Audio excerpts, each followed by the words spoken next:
At ayan nga mga idol, welcome back sa ating channel. Panibagong araw, panibagong video na naman ang ating gagawin. At dito nga, ginagat-gat lang natin ang ating lulutuing ampalaya. Asyokansi naman mga idol.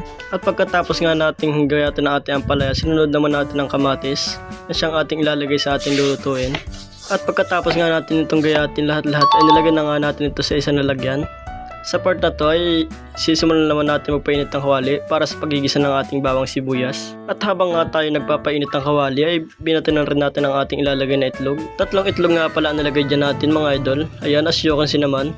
Binabati lang natin yan. At mintras nga na magluto na lang tayo. At yan, pagkatapos nga natin magbati at mainit na rin ang ating kawali ay ginisa na rin natin ang ating bawang sibuyas. Sinabay na nga rin natin ang kamatis niyan para sama-sama na ang lasa nila. Pagkatapos nga natin mag-isa, inalagay na rin natin ang ating ampalaya para mag-isa na rin ito. At yan, kung nakikita nyo naman, pagkatapos nga hinalo-halo lang natin ito na magsama-sama ng kanilang lasa. At naglagay na rin nga tayo ng magic sarap dyan, pampasarap na rin. At ang ating pamalakas ang pamintang durog. At dyan nga naglagay na rin tayo ng tuyo, pampalasa at pampaalat na rin.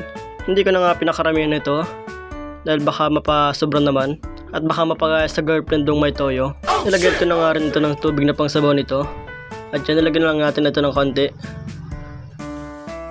At tatakpan lang natin yan para di lamigin at para kumulo na rin. At yan, kung nakikita nyo naman, kumukulo na nga ating niluluto. At sinunod na nga rin natin ang itlog ng jowa mong bugok. At yan, kung nakikita nyo naman, hinalo lang natin yan. At yan nga, nakikita na natin ang pahula ng ating niluluto. At kung gaano nga kasarap ang niluluto natin, ganoon din kasarap ang nagluluto. At hindi na nga natin ito makitas dahil sa sobrang init nito. Dahil na rin sa usak na ating niluluto.